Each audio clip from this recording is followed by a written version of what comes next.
we designed the Trooper, we knew that we wanted somebody who really touched on that fantasy of playing the Stormtrooper, of playing the Clone Trooper, but we also knew that that was kind of a limited box, and we wanted to expand that because, let's face it, Stormtroopers die a lot. That's what they exist to do. We wanted somebody bigger and more heroic than that. So we start out with our basic Trooper, which is your basic armor set. That's pretty much an homage to the Clone Trooper and the Stormtrooper.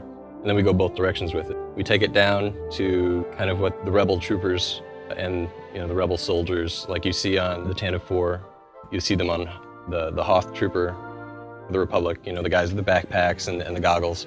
And then we gradually ramp you up past the armor and really start pushing the more intense looks. A big part of the Trooper has been that they're more aggressive than the Jedi. They aren't bound by this code necessarily. They have regulations, they have rules, obviously, this is the Republic, but they are very aggressive in defending the Republic. They will go out of their way to attack the Empire, to attack their resources, their personnel, their weapons, to make sure that this is not just a fair fight, that the Republic is going to win this fight at all costs. What we really wanted was somebody who brought that sort of military point of view, which is, on one hand, he is an officer in the Army, on the other hand, war is hell. And sometimes you have to actually make the tough choices in order to get the stuff done. We had to sell animations to be giving them a strong feature. What defines a trooper? They are strong, they're efficient at what they do, and they carry a big supply of weapons that we need to support the animation to have these weapons look good in the game. This animation sells on how strong a trooper is in close battle. If the gun can't knock the enemy down, the trooper will physically knock them down. The Trooper is largely, first and foremost, inspired by the gun and inspired by using a gun to solve problems. And so what we looked for is movie clips and other games and how they actually handle largely automatic fire, actually getting in there and just mowing down fields of people with lots of weapons. He believes in just going in and kicking butt and taking names. Well, you have your standard, like, long Stormtrooper style weapon that, usually based off of a World War II weapon. It's been modified a little bit to look sci-fi.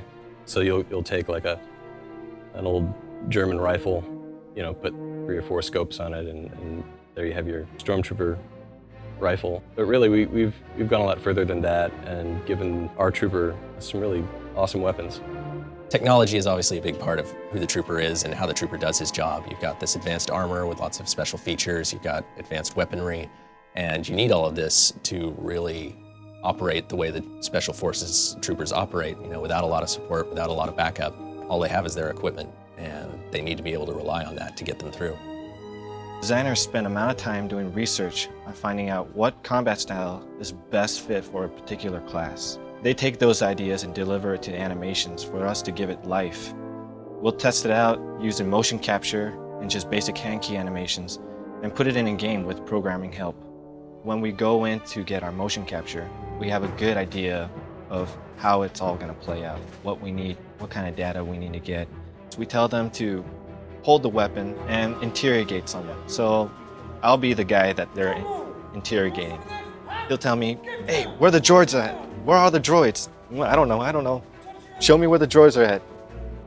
One of the funnest things that we did during a motion capture was get a prop gun. And you can see that he's struggling, like this is heavy. But that was perfect because it shows how heavy something can be. And we take that data and deliver it in our game, just polish it up and make it look good for our characters. I think one of the biggest challenges that the players are going to face when they're playing as a Trooper is choosing how they're going to fight this war. We've faced by an enemy that we know will do anything to win. They'll kill civilians, they'll poison the water, they'll salt the fields, all of that. There's nothing they'll hesitate to do. And when you as a player are faced with this enemy, you have to choose, are you going to fight fire with fire? Are you going to use their tactics against them to win this war? Or are you going to try to take the high road and risk losing everything? If people were asking me what class they should play in the Old Republic, I would have to say don't underestimate the Trooper, because it's just so satisfying to go in and all guns blazing, to go in and clear a room with grenades, clear a room with firebombs and sticky grenades, and get the stuff done through just superior firepower.